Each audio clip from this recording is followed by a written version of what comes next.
வணக்கம். நாம இன்னைக்கு பாடம் 37 லெசன் 37 பாட் சயின்டிஸ் அதனுடைய பயிற்சியினுடைய விடைகளை பார்க்க போறோம். முதலாவது பயிற்சியை பாருங்க. அப்பா உன்னை அழைக்கிறார், வேகமாக செல்.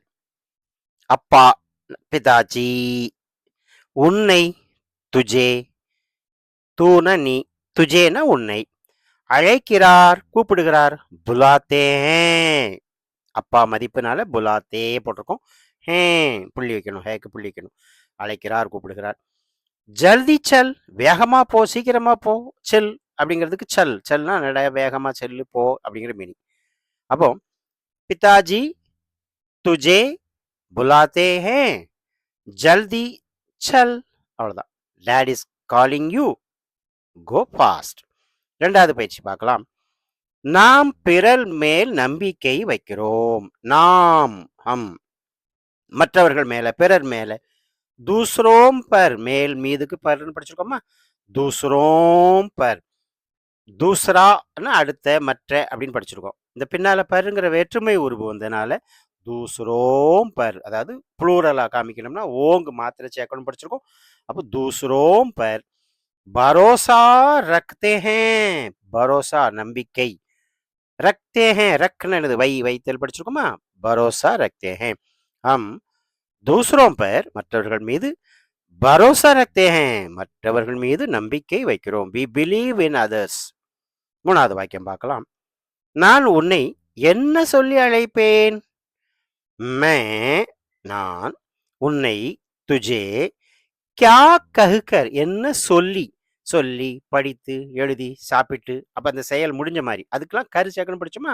அப்ப क्या कहकर, என்ன சொல்லி, புலாவும், புலாவும் அழைப்பேன், புலாவும், காவும், லிக்கும், எழுதும், எழுதுவேன், லிக்கும், கூப்பிடுவேன், புலாவும், என்ன சாப்பிடுவேன், கியாக்காவும். அந்த ஊங்கிறது நல்லா ஒரு இது வச்சுக்கோங்க.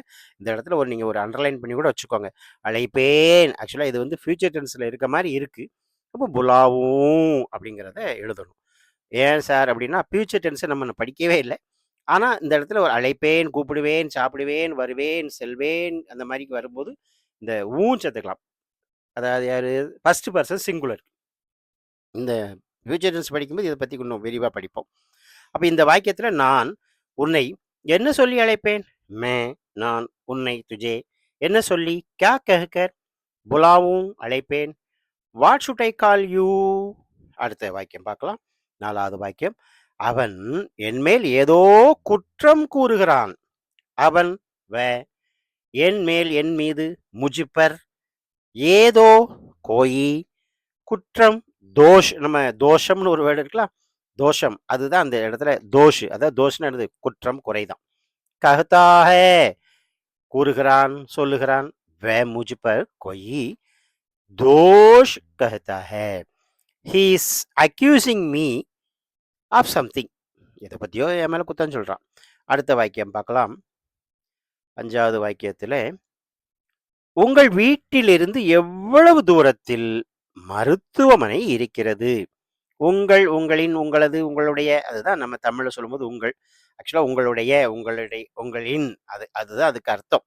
அப்போ ஆப்கே, இன்னது உடையக்கு கா கே கீ படிச்சிருக்கோம்ல, அப்போ ஆப் வந்தனால ஆப்கே கர் சே, வீட்டில் இருந்து, கர் வீடு, சே இருந்து, ஆப்கே கர், ஆப்கே தங்களின், தங்களுடைய, தங்களின், கர்சே வீட்டிலிருந்து, கித்தினி தூர், தூருங்கிறது ஒரு பெண்பால் வேர்டு, அதனால கித்தினி வந்திருக்கு. ஏன்னா கித்தனா, கித்தினே, கித்தினி அப்படிங்கிறது 3 ஆண்பால் ஒருமை, பெண்பால் ஒருமை, பெண்பால் பன்மை, பெண்பால் மதிப்பு, ஆண்பால் மதிப்பு. அதுக்கு கித்தினா, கித்தினே, கித்தினி எதுனாலும் போடலாம். அது பின்னால வரும். இந்த இடத்துல தூருங்கிறது ஒரு பெண்பால் மீனிங்ல வரும்.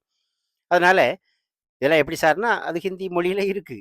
அப்போ ஆப்கே கருசே தங்களின் வீட்டில் இருந்து, கித்தினி தூர் மே எவ்வளவு தூரத்தில், அந்த இல்லுக்கு மே, கித்தினி தூர் மே, அஸ்பத்தால் ஹே, நம்ம ஏற்கனவே மருத்துவமனைக்கு அந்த பயிற்சியிலே கொடுத்துருந்தோம். அஸ்பத்தால் ஹே, आपके घर में, घर से कितनी दूर में अस्पताल है?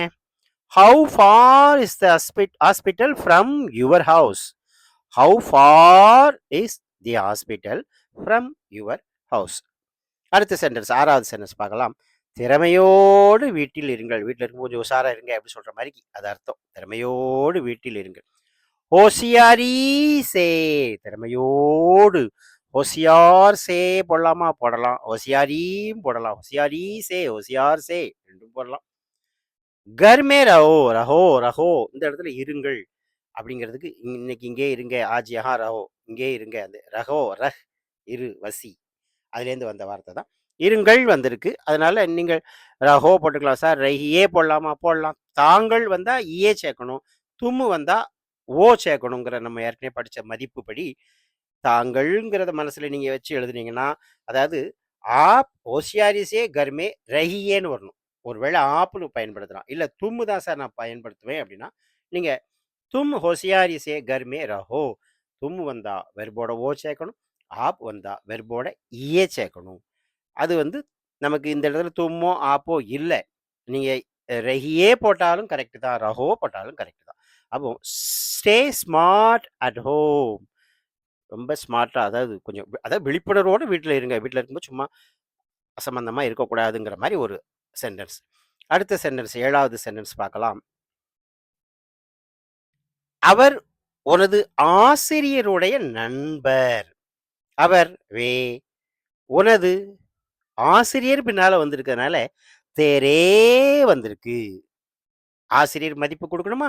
அப்போ தேரே அத்தியாபக் கே தோஸ்த் ஹே, உடைய நண்பர். நண்பர் அது ஒரு மதிப்பு. அப்போ கே பாருங்க. வே அவர், தேரே உன்னது உன்னுடைய, அத்தியாபக் தேரே எப்படி வந்தது? தூ பிளஸ் கே அது சேர்ந்து தான் தேரேன்னு வந்திருக்கு. அப்போ வே தேரே அத்தியாபக் கே தோஸ்த் ஹே, அவர் உனது ஆசிரியருடைய நண்பன். அத்தியாபக் கே தோஸ்த் ஹே, he is your teacher's friend. அடுத்தது பார்க்கலாம். 8வது வாக்கியம். உனக்கு வீடு கிராமத்தில் உள்ளதா? உனக்கு வீடு கிராமத்தில் உள்ளதா அல்லது நகரத்தில் இருக்கிறதா? உனக்கு துஜே கர் வீடு, गांव में है வீட்டில் கிராமத்தில் இருக்கா, யா ஷஹர் மே ஹே அல்லது நகரத்தில் இருக்கா?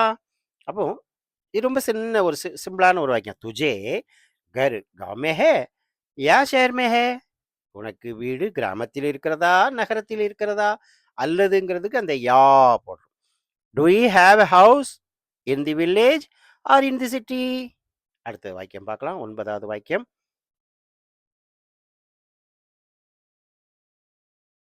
நல்ல முறையில் படி, உனக்கு வெற்றி கிடைக்கிறது. நல்ல முறையில் படி, உனக்கு வெற்றி கிடைக்கிறது. நல்ல முறையில், நல்ல விதமா, நல்லபடியா, அச்சி தர நம்ம ஏற்கனவே நிறைய படித்தோம். சீக் அதாவது லேர்ன் பண்ணு, நல்ல முறையில் ரொம்ப ரிஸ்க் எடுத்து படி. துஜே உனக்கு, விஜய் பிராப்து ஓத்தி ஹே, வெற்றி கிடைக்கிறது. வெற்றி பிராப்தம், அதுக்கெல்லாம் நமக்கு பிராப்தம் இல்லைப்பா அப்படின்னு சொல்லுவாங்க தெரியுமா? அதுக்கெல்லாம் நமக்கு வந்து கொடுத்து வைக்கலைங்கிற மாதிரி, அந்த மாதிரி அர்த்தம். அந்த பிராப்துனா வெற்றி கிடைக்கிறதுங்கிறது, அந்த மாதிரி மீனிங். அச்சி தர சீக், நல்ல முறையில் படி. துஜே விஜய் பிராப்து ஓத்தி ஹே, கிடைக்கிறது. அந்த பிராப்துங்கிறது அதிலே நம்ம தாத்தேத்தி சேர்க்க முடியாத ஒரு விஷயமாக இருக்கிறதுனால அதில் ஹோத்தி ஹே அப்படின்னு இருக்கு. விஜய் அப்படிங்கிறது வந்து ஒரு வெற்றிங்கிற மீனிங்கில் அது ஒரு பெண்பாலா ட்ரீட் பண்ணி ஹோத்தி ஹேன்னு இருக்கு.